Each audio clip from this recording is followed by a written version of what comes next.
Hey Munchkins, it's great to see you all again. If you like what you hear, as always, hit the share button. If you love what you hear, hit the subscribe button. Of course, that puts me in a position to do a ton more of these. Having said that, let's get after it. So the title of this rant is, I'm still working on the title, but we'll just call it something to do with USAID or USAID. During my weekly news scan, I couldn't help but notice the large number of conservative political wins that are occurring all over the globe. What's even more amazing is how our legacy media manages to ignore this onslaught of conservative victories. It seems to me to be more of a bit of a coincidence that these gains have coincided with the uncovering of the USAID fraud scandal over the past year. Remember USAID? That was the organization that was ostensibly structured to provide humanitarian economic assistance to countries around the world. It turned out that USAID was a lot less about providing humanitarian assistance than it was about manipulating elections so that radical progressive candidates could attain power overseas. Since Elon Musk and the boys from Doge exposed the massive fraudulent grift of USAID, there seems to be a lot less rioting in our streets here at home, and more conservatives are winning elections overseas all over the place. Never forget, correlation doesn't prove causation, but correlation demands investigation. And correlation certainly demands healthy suspicion. I thought it'd be useful to take a quick walk through some of the leading countries around the world where conservative candidates and parties have been on the ascendancy since the demise of the USAID. These parties aren't monolithic in terms of political positions, but there is one issue where there appears to be unity no matter the country, and that is the issue of unrestricted immigration. Every conservative party in every one of these countries is in agreement that immigration must be dramatically curtailed. Let's begin with Europe. France. The political party called National Front, or they call it in French RN, has been led by conservative Marie Le Pen. Jordan Bardella is currently the leader of the party since the French leftist elite manufactured criminal charges to keep Ms. Le Pen off the ballot. Sound familiar, by the way? National Rally has been polling at 34%, followed by the New Popular Front at 24%, and Ensemble at 15%. Conservatism is on the ascendancy in France. The rise of National Rally can be tied directly to the immigration issue. Great Britain. Great Britain's Conservative Party is Reform UK. Reform UK is polling at 24% compared to the two traditional parties, Labour at 20% and the Tories at 20%. Nigel Farage has made significant gains with his conservative message across Great Britain. Conservatism is on the ascendancy in Great Britain primarily due to massive immigration and the dramatic increase in crime that has resulted from that immigration.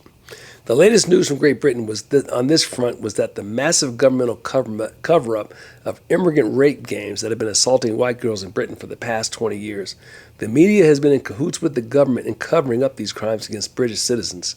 Now that the cat is out of the bag, the body politic, unsurprisingly, has developed a huge appetite for conservatism and kicking illegal immigrants and immigrants in general out of the country. Which takes us to Germany. The Alternative for Germany, or AfD, is a conservative party that is on the ascendancy in Germany. It is currently led by Alice Weidel and Tino Schupula. They have served as co-chairpersons since June of 22. The AfD is currently polling at 28%, followed by CDU/CSU at 21%, the Green Party at 14%, SPD at 12%, and the Left at 11%. The current chancellor is Friedrich Merz, who is the head of the Christian Democratic Union. His predecessor was Angela Merkel. Angela Merkel's leadership has been an absolute disaster for Germany. In addition to a major immigration disaster, it's been an economic disaster for Germany as well. I mean, get this. The disastrous, entirely predictable result of over-reliance on energy from Russia, combined with adherence to mindless green policies, has resulted in energy costs that have forced manufacturers to either flee the country or shut down entirely. An example that comes to mind is BASF, the world's largest chemical company. BASF is making major strategic adjustments that include closing 11 production facilities in Germany and shifting the capacity to China. The reason? They can't afford the cost of energy due to Angela Merkel and the CDU's economic policies. Volkswagen plans to cut 50,000 jobs and is considering closing 4 plants that would eliminate 100,000 jobs. Those are just 2 examples. There's many more. Germany is the manufacturing engine that fuels the EU. It can be argued that if Germany gets a cold, the EU gets pneumonia. But what does it mean for the EU if Germany gets pneumonia? That ain't good. Then there's Italy. The FDL is led by Giorgia Meloni and has grown due to its implementation of conservative policies. The FDL has been responsible to a large number of citizens who are resistant to the radical left and its ideology of diversity, multiculturalism, green environmentalism, and extreme LGBTQ ideology. Italy released a report that showed that its immigrants represent 8% of the population, but commit 28% of the murders, 33% of the assaults, 41% of the rapes, and 49% of the burglaries. Surprise, surprise, surprise. Italian citizens want to curtail immigration. Shocking. The elites who don't feel the impact of wide open borders are resistant to change until they are all thrown out of office. Again, does that sound familiar? Then there's Poland. Poland's been resistant to the suicidal policies of the economic union from the beginning, European Union. As a result, Poland's real GDP growth in 2025 was 3.6%, giving it a ranking of fourth among European Union countries and well above the EU average, which is an anemic 1.5%. And by the way, well above cellar dweller Germany's 0.2%, Italy's 0.5%, and France's 0.8%. And I would submit to you that the reasons that those growth so low is largely due to this huge influx of illegals. Poland has avoided the lethal combination of unlimited immigration, green energy policies, and malignant wokeism that has plagued Germany, France, and Great Britain. Let's move closer to home and talk about the Western Hemisphere.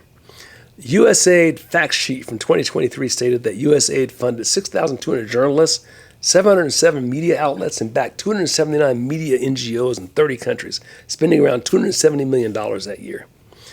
Since DOGE effectively shut down funding for USAID, Chile, Bolivia, Peru, Ecuador, Honduras, Colombia, Costa Rica have all recently elected conservative candidates. What was that statement I made earlier regarding correlation and causation? Here's a quick and dirty update on just a handful of the Latin American countries that have gone conservative.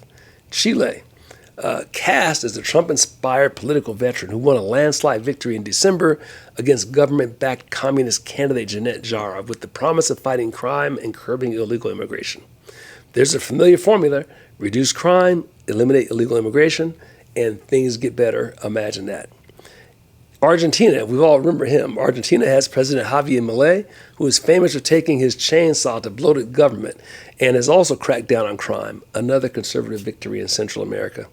Bolivia, the inauguration of President Paz, P-A-Z, has generated anticipation among Bolivians who are just sick of the severe fuel shortages and high food prices that have come to characterize the country's worst economic crisis in 40 years.